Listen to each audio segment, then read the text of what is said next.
Well, hello everyone and welcome. Today I'm gonna talk about nights off. Mostly about night codex. And trust me, this is not as obvious thing as most of people would imagine. We all know that standard content that people are talking about, like loyalty to the Lord. The knight pledged allegiance to the ruler of feudal overlord, vowing to defend and support their cause, defend the Christian faith. The oath often emphasized the knight's readiness to fight for the church and to promote Christianity. This is why actually knights had swords in the shape of cross. Those real swords that they were using during combat was completely different thing. It looks different. It looked more like a saber. It was really much thicker, and it was a completely different weapon. Those swords that you know from the movies was actually only that was weapon they were carrying as a sign of being a Catholic warrior. Okay, so that was representative weapon, not real combat tool. Protection of the weak was obviously a must-have for the knight. Knights vowed to protect widows, orphans, and those who could not defend themselves. Justice and integrity. Knights were bound to act honorably, avoiding treachery and injustice. Courage and sacrifice. A knight was expected to be willing to lay down their life in the service of their ideals and duties. Respect for fellow knights. A knight was forbidden from ambushing an armed opponent, particularly during Lent and Easter. From Lent to Easter, they couldn't ambush other knights, which is actually quite interesting because except that time they could. Well, that was in some way this is surprising that only during time of Christian holiday they couldn't ambush other knights, but well,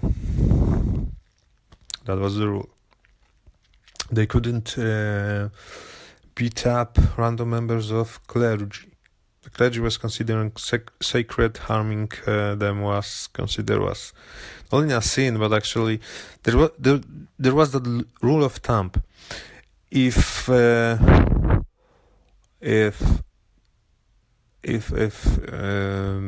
priest was unarmed, didn't have weapon on any kind of protection like shield of armor, they couldn't attack them. But there was nothing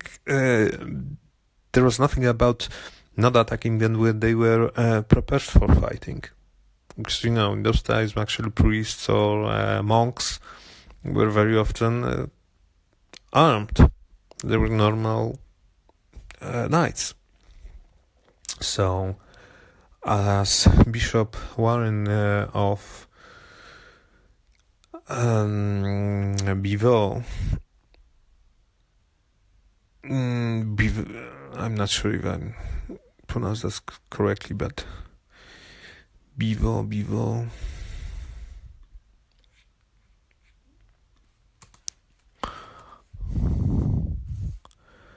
Pronunciation.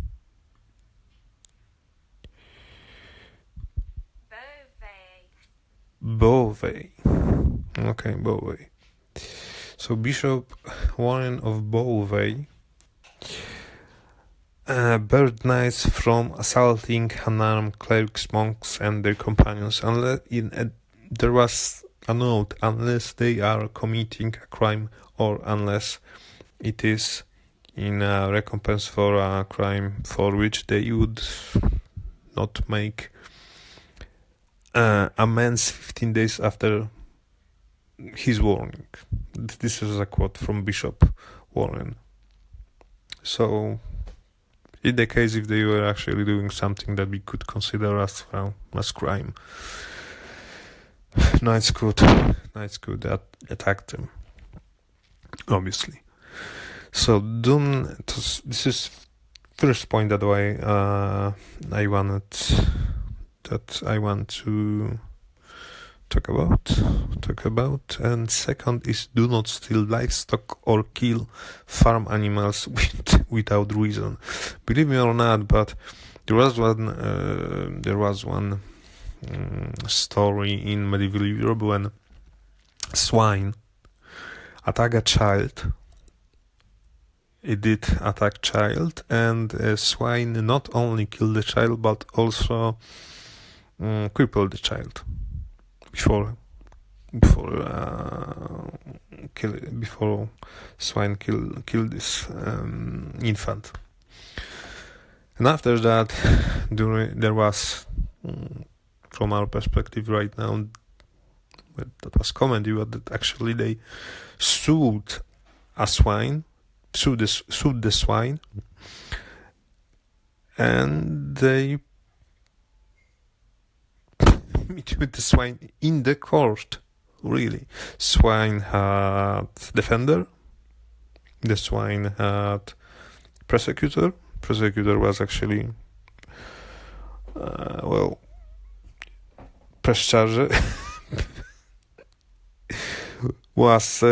Prosecutor was actually been questioning swine, believe me or not, and swine was condemned to death. So there was the death penalty for swine. This sounds crazy now, but in medieval they were suing animals. So third point was do not assault, rob, kidnap, or torture random people.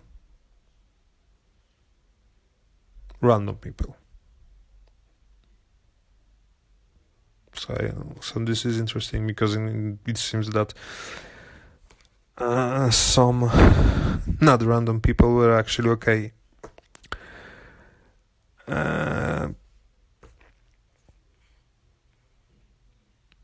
The bishops wanted knights to swear against mistreating male and female villagers, merchants, and pilgrims.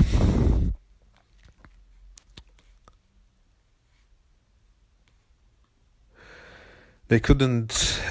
Fourth point, they couldn't burn down or destroy houses unless they had a good reason, whatever good reason was.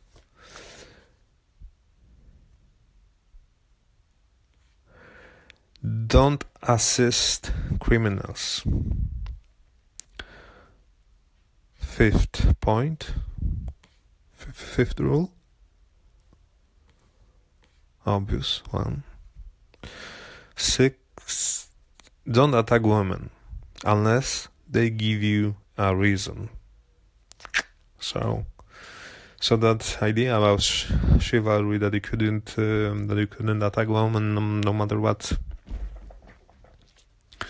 it seems that it wasn't the case. And 7th rule: don't ambush unarmed knights from Lent to Easter. I said this before. So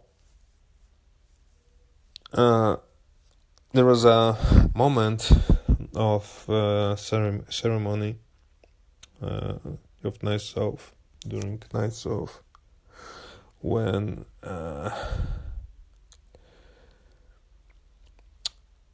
someone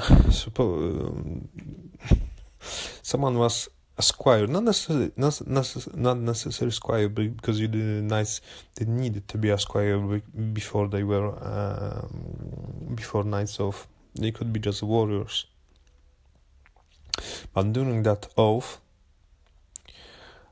they were receiving a slap across the face with an apple palm or palm strike in the face, or hit with a palm on the neck, accompanied by a declaration. This act served as powerful reminder of the responsibility and honor they were, holding to. And the words spoken during this act it was they needed to actually they were hearing this by master of ceremony, and I quote, "This is the last blow you will ever endure without reaction. Until now you could let such things pass, but from this moment onward you are a knight. Whoever, doesn't matter who that person was, whoever raises their hand against you must be struck down by your blow, no matter who they may be." So they need to strike down that person. Doesn't matter who that person was. So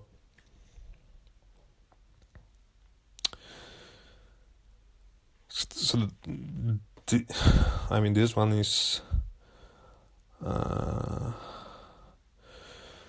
so that last last message for Anai during his oath was clearly advocating for his physical aggression towards anyone who was attacking him, even women, everyone, doesn't matter who that person was. So all those things that you heard about chivalry were a little bit skewed, let's say. Okay, so those are my 2 cents about this. Okay, all back.